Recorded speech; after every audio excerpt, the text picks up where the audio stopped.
नमस्कार दर्शकों, आप देख रहे हैं आवाज इंडिया। मैं हूं आपके साथ श्रद्धा पाठक।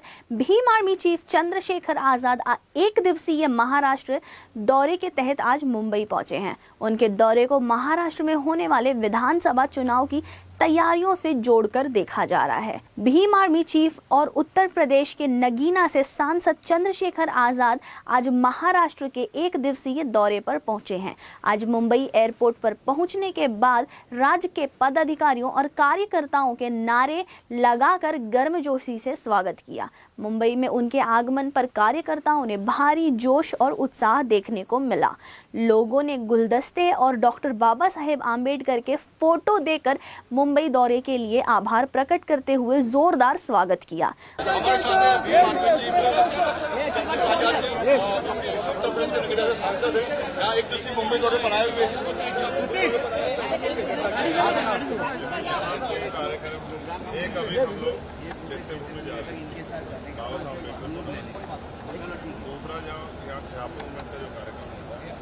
उसमें भी मैं एज ए चीफ गेस्ट आज आया हूँ।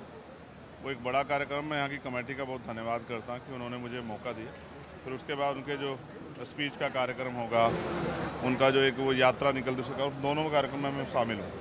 फिर मैं उसके वापस लौटूँगा। महाराष्ट्र में विधानसभा चुनाव होने वाले हैं, तो उसमें गठबंधन को लेकर आपका क्या, अकेले आप लड़ेंगे या गठबंधन में लड़ेंगे, इससे कुछ प्लानिंग उसके ऊपर? महाराष्ट्र के चुनाव का जो फॉर्मूला है वो स्टेट की टीम तय करेगी। छोटा भाई मेरा वो स्टेट की टीम तय करेगी, ये मेरा काम नहीं। मैं तो एक कार्यकर्ता हूँ, जो ऑर्डर स्टेट की टीम मुझे करेगी मैं उसको निभाऊंगा। उत्तर प्रदेश की बात करें तो जो वहाँ पे जो मायावती है उनकी विचारधारा मिलती है, जो मायावती है वहाँ की जो विचारधारा मिलती है, लेकिन कई अलग अलग जो आप लोग लड़ते चुनाव, उससे जो तीसरी पार्टी उसको फायदा होता है, उसके आप क्या बोलेंगे? कौन कह रहा है? हम तो लड़े ही नहीं, हम तो 2 सीटें लड़े, 78 में तो वही लड़े। ये लोगों को गुमराह करना आप लोग भी बंद कर दो कि भाई फायदा होता नुकसान होता है। जब उनको काम नहीं करना तो जनता क्या करे? उनके भरोसे घर बैठ जाए। हम अपना काम कर रहे हैं और हम अपने कार्य के प्रति जिम्मेदार हैं। हमें अपने लोगों की तकलीफों का एहसास। आज जिस तरह से हमारे लोगों पर जुल्म हो रहा है, उनके अधिकार छीने जा रहे हैं, जिस तरह से उनको बेइज्जत किया जा रहा है, बुनियादी सुविधा भी इनको नहीं मिल रही, तो हमें क्या करना चाहिए? घर बैठ कर तमाशा देखें कि जब इनका ये बिल्कुल जीरो जाएंगे तब काम करें। हमारा जिम्मेदारी है, परिवार को चलाने के लिए एक आदमी काम करता है। अगर उसके काम से परिवार का पूरा जो है खैर ख्याल नहीं हो रहा है, परिवार की ज़रूरतें पूरी नहीं हो रही, तो दूसरे परिवार के आदमी को इंतजार नहीं करना चाहिए, उसे भी काम करना चाहिए। मैं अपनी ड्यूटी अदा कर रहा हूँ। मेरा ये मानना है कि इतना बड़ा बहुजन समाज है, इस समाज की सेवा करने के लिए बहुत सारे लोगों की ज़रूरत है। मेरे मायावती जैसे और तमाम नेताओं जैसे बहुत सारे लोग तैयार होंगे, तब जाके इतने बड़े समाज की रखवाली होगी। देश भर में रहता है कि भाई एक आदमी कमा रहा है तो रूखी सूखी खा के जी लो, लेकिन दूसरा आदमी कमाए ना। ये मेरी जिम्मेदारी नहीं। मुंबई आने के बाद भीम आर्मी चीफ चंद्रशेखर आजाद दादर स्थित चैत्य भूमि पहुंचे और भारतीय संविधान के निर्माता भारत रत्न डॉक्टर भीमराव अंबेडकर जी के स्मारक पर पहुंचे।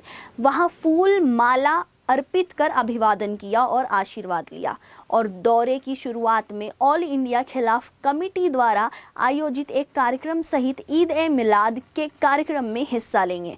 मिली जानकारी के अनुसार महाराष्ट्र में आने वाले विधानसभा चुनाव की रणनीति और तैयारियों को लेकर पार्टी पदाधिकारियों और कार्यकर्ताओं से चर्चा करेंगे। भीम चीफ आर्मी चंद्रशेखर के मुंबई आगमन पर उनसे राहुल गांधी द्वारा आरक्षण को लेकर दिए गए बयान और उस पर मचे घमासान और आगामी चुनाव सहित कई मुद्दों की लेकर बात की हमारे वरिष्ठ संवाददाता अंजनी कुमार मिश्रा ने। अमेरिका में राहुल गांधी ने जो बयान दिया आरक्षण को लेकर, उसको लेकर आपको क्या बोलना है?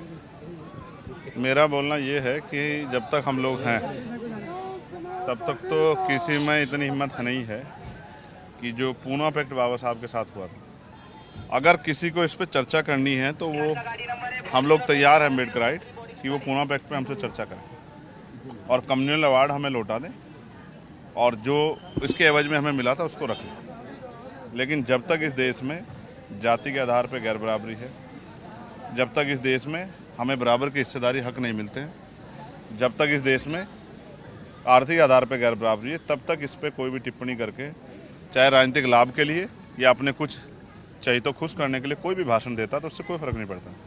ये भाषण जो हैं सिर्फ कुछ लोग खुश करने के लिए हैं, बाकी जनता सब जानती। और फिर मैं कह रहा हूँ, आज अम्बेडकरवादी नहीं 1950 वाले नहीं है, ये 2000 वाले भी नहीं है। पिछले 10 साल से भीम आर्मी ने जिस तरह का संघर्ष किया है, नौजवानों में जिस तरह की क्षमता पैदा की है, और क्या हम लोग संघर्ष से पीछे हटने वाले लोग हैं? हम वो लोग हैं जिन्होंने जब रेजिमेंट बननी स्टार्ट हुई तो हर पहलू पे लड़ाई लड़ी है, और उस लड़ाई को लड़के हमने विजय हासिल की है। तो हम कमजोर नहीं है, क्योंकि हम संविधान को मानने वाले लोग हैं। तो संविधान के आधार पे कार्रवाई को आगे बढ़ाना चाहते हैं, और हम कितना जो है सड़क पे अपने हक अधिकारों के लिए प्रोटेस्ट करते हैं, आवाज उठाते हैं, इतना कोई करता है क्या?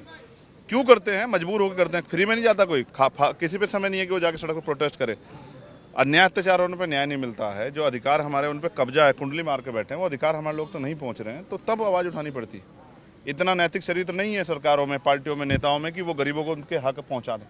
अगर इतना होता तो बाकी दलों की जरूरत ही नहीं पड़ती। 50-50 साल लोग सरकारों में रहे, 10-10 साल से लोग सरकारों में। हमें तो सबसे लड़ना पड़ रहा है, क्योंकि हमारे जो अधिकार हैं, जब तक वो बुनियादी सुविधा लोगों तक नहीं पहुंचेगी, हम चैन से नहीं बैठने वाले। हम ये काम करेंगे। राहुल गांधी के बयान के बाद महाराष्ट्र में जो सत्ता कांग्रेस जो पार्टी है, महाविकास आघाड़ी, उनके नेताओं का बोलना है कि कोई बोलता है हमको जीप पाट लेंगे, कोई बोलता है जो हद से इंदिरा गांधी का हुआ वही हद से राहुल गांधी का भी करेंगे। मैं इस भाषा का सम्मान नहीं करता हूँ, ना मैं इस भाषा का स्वागत करता हूँ। ये भाषा किसी भी तरह लोकतंत्र में इसका कोई स्थिरता ही नहीं है। जो लोग ऐसा बयान दे रहे हैं, हल्के बयान है, ऐसे बयान से बचने चाहिए। हर आदमी की जिंदगी वैल्यू रखती है, इस तरह के बयान नहीं देने चाहिए। और जिन लोगों ने बयान दिए, मैं उन पर कार्रवाई की मांग करता हूँ। लेकिन हमने तो गोली खाई है, हमने चरचर गोली खाई है, और हमने नहीं किसी के खिलाफ बयान दिया। हमने अपने लोगों की आवाज़ उठाई, दलितों की, पिछड़ों की, मुसलमानों की, आदिवासियों की, महिलाओं की, किसानों की, नौजवानों की। और उनकी आवाज़ उठाना कोई गलत काम नहीं है, ये तो सदियों से उठते हैं इस देश में। जब तक किसी आदमी को उसके अधिकार नहीं मिलेंगे तो आवाज़ उठेगी। आज बुलडोजर चल रहे हैं, सरकार के पास जवाब है। सुप्रीम कोर्ट ने अभी कहा कि नहीं चला सकते हो, लेकिन अपने लोग खुश करने के लिए चलाए जा रहे हैं बुलडोजर। लोगों के घर उजाड़े जा रहे हैं, लोगों को धर्म के नाम पे मारा जा रहा है। इसका जवाब है सरकार के पास। योगी जी ने बयान दिया, अगर हम अरे दे रहे हैं तो योगी जी को 27 में बताएंगे। तो ये थे Bhim army chief Chandrashekhar Azad. Video journalist Ravi Chaudhary के साथ अंजनी कुमार मिश्रा, आवाज इंडिया, मुंबई।